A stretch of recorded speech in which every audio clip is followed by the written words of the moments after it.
Hello! Today I will be demonstrating how to install a public address system. After mounting the speakers on the speaker stands, plug the speaker cable into the back of the speaker. You can use either input. It doesn't matter. Plug the other end of the speaker cable into the back of the Crown power amp using the supplied banana plugs. Note that each banana plug has a red and a black cable to correspond with the red and black terminal strips or binding posts. Install the 1/4-inch balanced cable into the channel inputs on the Crown power amp. Plug the other end of the 1/4-inch cables into the output marked main out.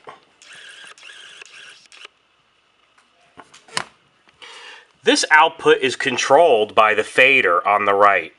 Turn the fader all the way down to the 0 position. Plug one microphone cable into channel 1. Plug the other end into the provided microphone. Plug the other microphone cable into channel 2. Plug the other end into the Countryman Direct box. Start with the direct box in the GND or ground position.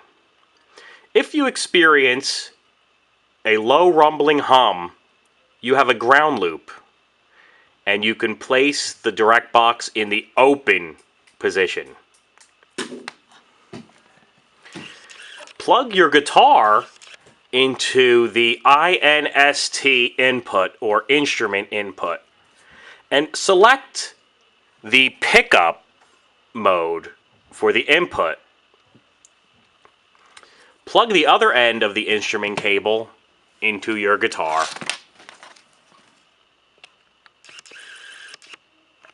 Note the position of the microphone facing in between the two speakers.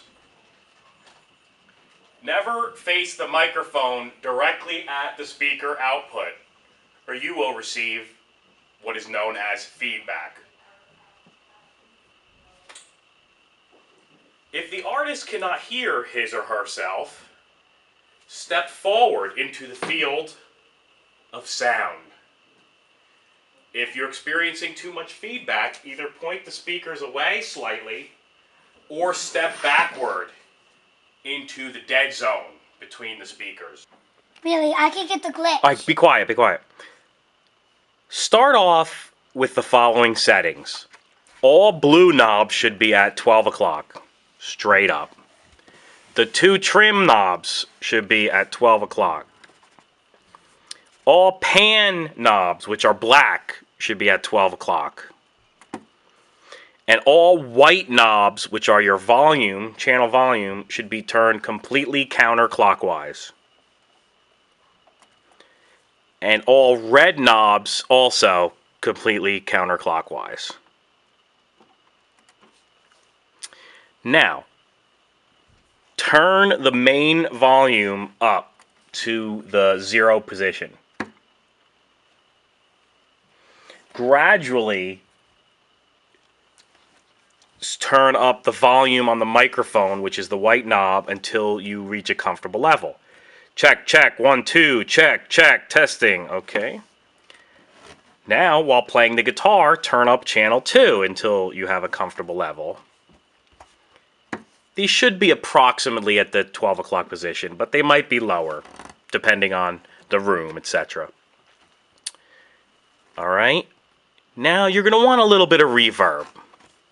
So turn the reverb return a little bit, let's call it 9 o'clock. And take the reverb send on channel 1, the red knob on channel 1, to about the same. And if it sounds good, leave it there. If you need a little more, you could turn it up as far as, say, noon on each knob. But I wouldn't go past there. Alright.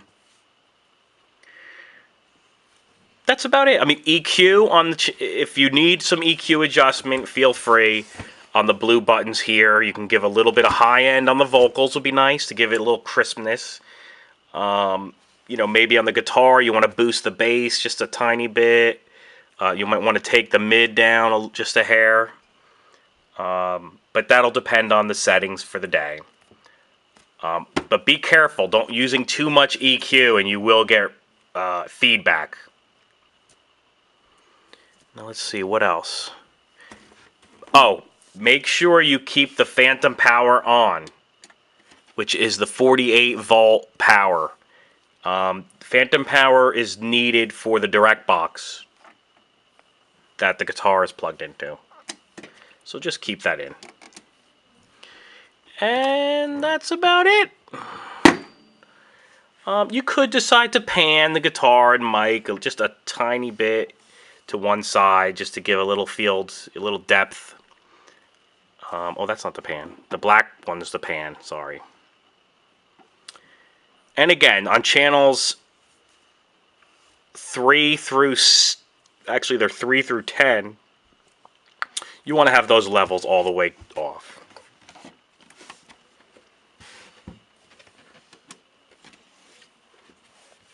And that's it.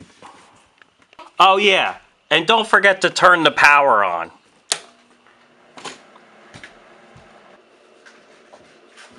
And don't forget to tune your guitar and to have fun.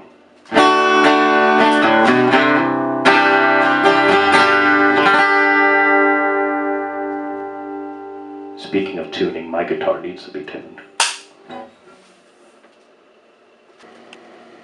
Make sure you lower the master volume whenever you're taking a break.